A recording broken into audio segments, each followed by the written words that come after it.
ഈശോയിൽ എത്രയും സ്നേഹം നിറഞ്ഞവരെ, ഒരിക്കൽ വിശുദ്ധ മദർ തെരേസ ഇപ്രകാരം പറയുകയുണ്ടായി: ഒരു മനുഷ്യന്റെ ആത്മീയത അളക്കുന്നത് അവൻ എത്ര നേരം ദേവാലയത്തിൽ ഇരുന്നു എന്നത് കണ്ടുകൊണ്ടല്ല, മറിച്ച് ഒരാൾ തൻ്റെ ഉത്തരവാദിത്തങ്ങൾ വിശ്വസ്തയോടെ നിർവഹിക്കുമ്പോഴാണ് അവൻ്റെ ഉള്ളിലെ ആത്മീയത പ്രകടമാകുന്നത് എന്ന്. അതിന് കാരണമായി വിശുദ്ധ പറയുക, ദൈവവുമായി ബന്ധമുള്ള ഒരു വ്യക്തിക്ക് മാത്രമേ അവൻ്റെ ഉത്തരവാദിത്തങ്ങൾ വിശ്വസ്തയോടെ നിർവഹിക്കാൻ സാധിക്കുകയുള്ളൂ എന്ന്. മിശിഹായിൽ സ്നേഹം നിറഞ്ഞവരെ, നാം ഈ ലോകത്തിൽ സൃഷ്ടിക്കപ്പെട്ടിരിക്കുന്നത് വെറുതെയല്ല, ദൈവത്തിൻ്റെ രക്ഷാകര പദ്ധതിയിൽ പങ്കുകാരായി തീരാൻ വേണ്ടിയിട്ടാണ്. ആയതിനാൽ ദൈവമേൽപ്പിക്കുന്ന എല്ലാ ഉത്തരവാദിത്തങ്ങളും വിശ്വസ്തയോടെ നിർവഹിക്കാൻ നാം കടപ്പെട്ടവരാണെന്ന് ധനഹാക്കാലത്തിലെ 2ാമത്തെ ഞായറാഴ്ചയിലെ വചനവായനകളിലൂടെ തിരുസഭ മാതാവ് നമ്മെ ഓർമ്മിപ്പിക്കുന്നു. ഇന്നത്തെ 1ാമത്തെ വായന പുറപ്പാട് പുസ്തകം 3-ാം അധ്യായം 9 മുതൽ 16 വരെയുള്ള വാക്യങ്ങളിൽ നിന്നാണ്. ഫറവോയുടെ അടിമത്തത്തിൽ കഴിയുന്ന ഇസ്രായേൽ മക്കളെ വിമോചിപ്പിക്കാനും അവിടുത്തെ നാമം പ്രഘോഷിക്കുവാനുമായി മോശയെ വിളിച്ച് ഉത്തരവാദിത്തം ഏൽപ്പിക്കുന്ന ദൈവത്തെ നാം ഇവിടെ കാണുന്നു. ഇന്നത്തെ 2ാമത്തെ വായന പ്രഭാഷകന്റെ പുസ്തകം 18-ാം അധ്യായം 1 മുതൽ 14 വരെയുള്ള വാക്യങ്ങളിൽ നിന്നാണ്. നീതിമാനായ ദൈവത്തിൻ്റെയും ബലഹീനരായ മനുഷ്യരുടെയും പ്രവൃത്തികളുടെ അഥവാ ഉത്തരവാദിത്തങ്ങളുടെ വലിയ വ്യത്യാസങ്ങളെ ഒന്നിനു പുറകെ ഒന്നായി വിവരിക്കുകയാണ് ലേഖകൻ ഇവിടെ. ഇന്നത്തെ 3ാമത്തെ വായന വെളിപാട് പുസ്തകം 1-ാം അധ്യായം 4 മുതൽ 8 വരെയുള്ള വാക്യങ്ങളിൽ നിന്നാണ്. വിശുദ്ധ യോഹന്നാൻ ശ്ലീഹായ്ക്ക് ലഭിച്ച വെളിപാട് ഏഷ്യയിലെ 7 സഭകളോട് വിവരിക്കുകയാണ് ഇവിടെ. ആദിയും അന്തവുമായ ദൈവത്തിൻ്റെ പ്രവൃത്തികൾ തനിക്ക് ലഭിച്ച ജനങ്ങളോട് ഉത്തരവാദിത്തത്തോടെ വിവരിക്കുന്ന യോഹന്നാൻ ശ്ലീഹായെ നമുക്ക് കാണാം.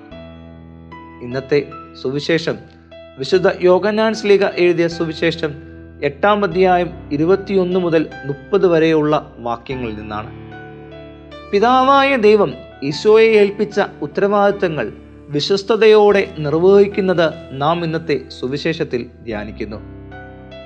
നാം ഓരോരുത്തരും അനേക ഉത്തരവാദിത്തങ്ങളിലൂടെ അനുദിനം കടന്നു പോകുന്നവരാണ്. നമ്മെ ഏൽപ്പിച്ചിരിക്കുന്ന ഉത്തരവാദിത്തങ്ങളിൽ നാം പരാജയപ്പെട്ടു പോകുന്നുണ്ടെങ്കിൽ ആ പരാജയങ്ങളെ വിജയങ്ങളാക്കാൻ 3 കാര്യങ്ങൾ ഇന്നത്തെ സുവിശേഷത്തിലൂടെ ഈശോയുടെ ജീവിതം ചേർത്ത് വെച്ച് നമ്മെ ഓർമ്മിപ്പിക്കുന്നു. ഒന്നാമതായി, നാം എവിടെ നിന്ന് വന്നു എന്നൊരു ബോധ്യം നമ്മളിൽ എപ്പോഴും ഉണ്ടായിരിക്കണമെന്ന് ഈശോ നമ്മെ ഓർമ്മിപ്പിക്കുന്നു. നാം ഈ ലോകത്തിലാണെങ്കിലും നാം പിതാവിൻ്റെ അടുത്ത് നിന്ന് വന്നവരാണെന്നും പിതാവിൻ്റെ അടുത്തേക്ക് തിരിച്ചു പോകേണ്ടവരുമാണെന്നുള്ള ബോധ്യത്തിൽ നാം അനുനിമിഷം ജീവിക്കണം.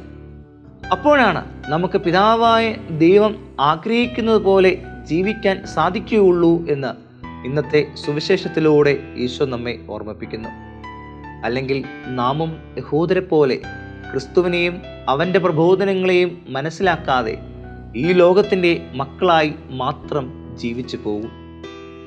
രണ്ടാമതായി, നാം നമ്മുടെ ഉത്തരവാദിത്തങ്ങൾ വിശ്വസ്തയോടെ നിർവഹിക്കാൻ പാപത്തിൽ നിന്ന് അകലണമെന്ന് ഇന്നത്തെ സുവിശേഷത്തിലൂടെ ഈശോ നമ്മെ ഓർമ്മിപ്പിക്കുന്നു. പ്രകാശമായ യേശുവിൻ്റെ വെളിപാടിനെ തിരസ്കരിക്കുന്നതും യേശുവിൽ വിശ്വസിക്കാതിരിക്കുന്നതുമാണ് പാപമെന്നത് ഇന്നത്തെ വചനഭാഗങ്ങളിലൂടെ ഈശോ നമ്മെ ഓർമ്മിപ്പിക്കുന്നു.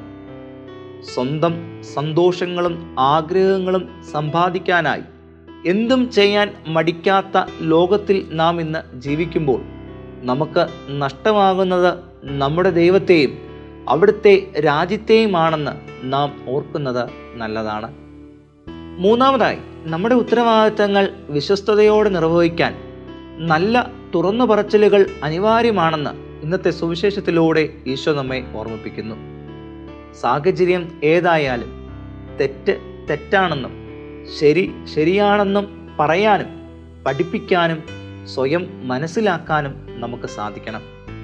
പിതാവായ ദൈവം തന്നെ ഏൽപ്പിച്ച ഉത്തരവാദിത്തങ്ങൾ വിശ്വസ്തയോടെ നിർവഹിക്കാൻ ഇന്നത്തെ സുവിശേഷത്തിലും പല സന്ദർഭങ്ങളിലും ആരെയും ഭയക്കാതെ പറയേണ്ടതുപോലെ പറയുന്ന ഈശോയെ നാം വിശുദ്ധ സുവിശേഷങ്ങളിൽ കാണുന്നുണ്ട്.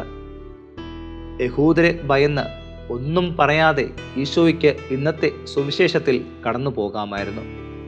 എന്നാൽ അങ്ങനെ ചെയ്താൽ പിതാവായ ദൈവം തന്നെ ഏൽപ്പിച്ചിരിക്കുന്ന ഉത്തരവാദിത്തങ്ങളിൽ താൻ പരാജയപ്പെട്ടു പോകുമെന്ന് ഈശോയ്ക്ക് വ്യക്തമായി അറിയാമായിരുന്നു.